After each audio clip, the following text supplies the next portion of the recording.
I've been endorsed by every leading Republican in the state, congressman and legislator, and there's a reason why they've endorsed me and not Mr. Scott. They've endorsed me because of that record and because they know this state needs leadership. It needs leadership and somebody who understands Florida, who knows what we need to do, and will get the job done. All right, Mr. McCollum, thank you. Mr. Scott, you want to respond to that? Sure. That's right. My opponent has a record. He's voted 42 times to raise your taxes and fees. So if you like higher taxes, you know, he's done it in the past, he'll do it in the future. If you like the stimulus, he said we should grab for every dollar we can get, right? And then you think about, somebody that's consistent. First, he said the Arizona law was far out. Then he said, oh, it's good for Arizona, but not for Florida. And then he's now saying he's for it. So the problem you have if you're a career politician like my opponent is he doesn't stay consistent. But what we do know, taxes will go up, and we do know he has no record of creating private sector jobs, the biggest issue we're going to deal with. May I respond? Yes, sir. You know, the fact of the matter is, Rick, that you like to stretch my record everywhere and manipulate it any way you want. The truth about my record in Congress is that I voted to cut taxes, billions of dollars of taxes. During the Reagan Revolution, I was there for that. I was there for the period when we made those decisions. And I got taxpayer awards left and right from organizations that were involved in that. The truth also is the fact that you are looking at the stimulus question. You say we shouldn't have taken the stimulus, that you are a major shareholder in a company that took $63 million in stimulus dollars, and you profited from that. You put profits over principle. I'm going to have to interrupt you.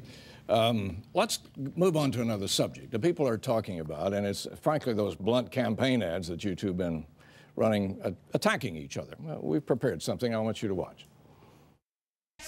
I'm just wondering why the two candidates just keep throwing mud at each other. He flip-flopped to copy Scott. Well, I'd just like to know if either one of them are telling the truth. He's a special interest insider. We hear a lot of negative stuff between the two candidates, but we don't hear anything positive. Because Bill McCollum's called me every other name in the book. I would like to see them debate more the topics on what they're going to do as opposed to what the other person hasn't done. Rick Scott, let's get real. It seems like the only way they think they can win is by knocking down the other guy. All right, now for the record, campaign ads like that actually work very well. They may be irritating to viewers, they're irritating to all of us who watch TV most of the time, but the fact is they can be very effective. And for the most part, they seem to work. People respond to them. And frankly, without these ads, all these ads that you've been running, Mr. Scott, we would not know who Rick Scott is. You've already spent more money than anybody running for governor. You've challenged a state law that was supposed to level the playing field here and help your opponent, who doesn't have anywhere near the financial resources. But a federal court said that law would have done just the opposite and limit free speech. Now, I'd like to hear from both of you what you have to say about that decision and what it's done to your campaigns. Mr. McCollum? Well, first of all, John, it has certainly affected everybody's campaign. Mr. Scott's been able to spend now what I think is over $40 million or thereabouts. Looks like it's going towards 50. I've abided by the rules, and he is not in this case. So obviously he's been able to attack me and say things that aren't true all over the place, and I've not been able to effectively respond. I want to make one point while we're here. A few minutes ago, Rick, you said that everybody ought to go to your website. You can't hide behind a website. The truth about Columbia HCA, and I know people don't want negative comments, and this isn't a negative comment, it's the fact that you did oversee the greatest fraud in American history. You were responsible for that. There's nobody else, and you say, I'll take responsibility. But look, you can't just do that. When you've done this, you either were incompetent running that company or you were aware of it. And I know that back in March of 1997, when the El Paso hospital was first raided on your watch, 4 months and a couple of days later, you were gone as Columbia HCA president. But at that time, right after that, the New York Times ran an article that described all of the upcoding, all the fraud going on after investigating it for over a year, of millions of upcoding and billing records they said were there. They ran 10 articles about you and about that company between then and the time that you were fired, and 50 more hospitals were raided. And yet you had the gall to go on the air and tell people you had no idea about this upcoding. You had no idea, and you asked people to trust you. That's why I've run the ads, because I've had very little money to spend, but people need to know who they should trust in this race. Who should they trust? Who are you? Why are you running for governor? Who are you really, Rick Scott? We'll give you a minute and a half for that, Mr. Scott. Go ahead. Well, Bill, you know you've gotten a lot of taxpayer money. You've gotten $1.7 million of our money, of our taxpayer money, to run ads. On top of that, you've been a politician for 30 years, and you've sent out lots of information to people. So when you're a newcomer, you're not a career politician like I am, a business person, you know, you have to spend money to let people know who you are, and that's exactly what I've done. Now, you know, the only thing you've done the entire race, and you've raised plenty of money. You've raised plenty of money in your C4 and your 527 to run your attack ads. So no one should feel sorry for you, especially when you're using state taxpayer money. So, but look, I've answered all the questions on Columbia. Look, they did a thorough investigation. If I had done anything wrong, something would have happened to me. All right, can I respond, please, John? I got to respond to this. Look, I think this is a really serious matter. I appreciate that 1 minute. I will. This is from the article today that John Caputo wrote for the Miami Herald. He said that there were 10 lawsuits filed against Solantic. This is your company that currently exists today. 10 lawsuits since 2001. And he said that he talked about the one deposition you took that you gave 6 days before you filed in one case. And I think you ought to reveal that. I think you ought to let the public see that. That's all been sealed. The lawsuits have all been settled in some way. But he says that these 10 lawsuits together, quote, portray the company and sometimes Scott himself as a ruthless employer that discriminates or cuts corners in pursuit of profit. You need to answer to the public, Mr. Scott, about this company as well as you did about Columbia HCA. This is all new. This has come up today. How are you going to be able to run as the Republican nominee successfully for governor? How are you going to govern? If you, in your companies, have committed fraud, both in Columbia and now in Solantic, what are you going to do as governor? And people ask me, you know, that they trust you. Please tell us. All right, time. Mr. Scott, you got 1 minute. So, as you can see, my opponent's desperate, all right? And he must not like anybody that's been in business. So I can't imagine how he can run as a Republican. Because, you know, if you're in business, you do the best job you can every day. But we're in a litigious society. That is a great company. They've done a great job. They've taken care of, I think, almost 2 million patients. They've driven down the cost of healthcare just like we did at Columbia. We drove down the cost of healthcare and provided great service. But, you know, this is just the tactics of somebody that's way behind in the polls, that's throwing a Hail Mary, trying to figure out some way to catch fire, when what people want is they want somebody that knows how to build private sector jobs, knows how to run companies, has put their own money up, came from, you know, bootstrapped everything to get started. So that's what they want, and that's what I bring to the table, and that's why people are supporting my campaign. All right, let me stay on this money for a minute and take this in a slightly different direction. Mr. Scott, you're closing in on spending what could be around $40 million here, mostly your own money, as you point out, and you list your personal wealth at $218 million, I think. My question really comes down to the money. Why would anybody spend that much money to be governor? Well, here's my background. I grew up in very humble beginnings. I lived in public housing, and I had great parents. I dealt with having parents that were unemployed at times, and so I know what people have gone through. And I've lived the American dream, and the dream that I've lived is the dream that you can do anything in America. You save your money, you start your business, you can accomplish anything. I'm worried that you can't do that anymore. I don't believe my daughters have that same opportunity. I think that what we've done, whether it's the federal deficits or in our state, you know, look at the unemployment, look at the deficits, look at that we're coming up to see, look at the homeowners underwater. I want that dream, and that's why I'm putting up my money. I'm committed to this state. I believe in the state of Florida, and I'm going to change it. I'm going to do everything I can to make sure this state gets back to being the #1 state for job growth.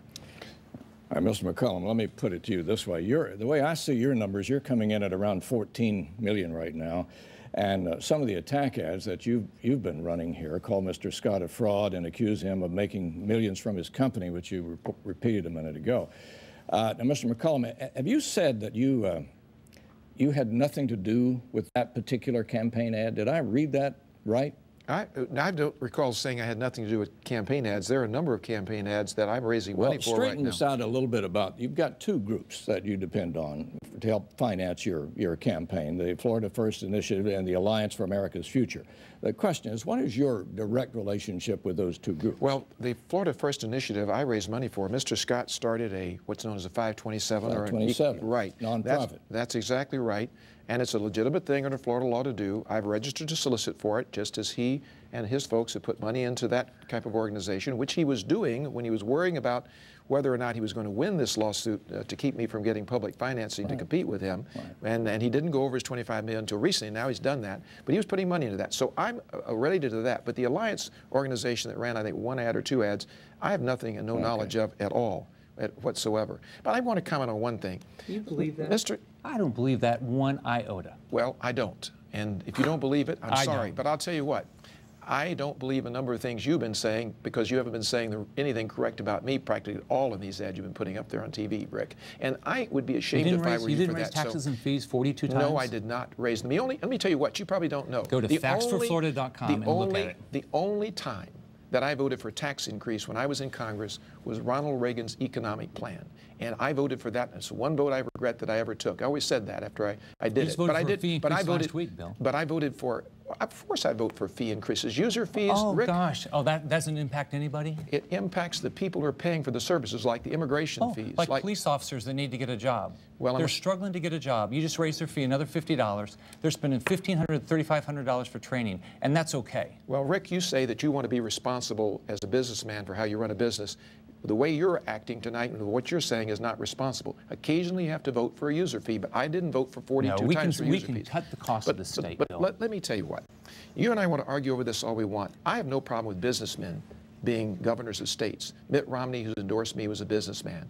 Jeb Bush was a businessman. Why do you think they endorsed me? They endorsed me because they know my record, they know I'm a straight shooter, they know I'm going to make the right decisions, and I'm going to make the tough decisions. But I did vote for cuts of billions of dollars, including cutting the capital gains tax, which is what the president should be advocating today, but is not, which is really wrong. I voted many, many times for billions of dollars of tax cuts. Occasionally, yes, I voted to raise a user fee in order for us to be able to do a service that we could not otherwise do. That impacts people. Well, you want to call it a tax all you want, but let me tell you what you're doing out there. You're advocating something that's going to substantially increase the government cost in your plans that you've got out there right now. You have suggested that you're going to go back to the 2004 spending level for our state. And in reality, that's going to cost the taxpayers a lot of money. You're suggesting that we're going to be able to cut $17 billion out of state money? Come on now, Rick. All right, Mr. Scott, you need to address those. I think you need to read the bill. Read what we put out.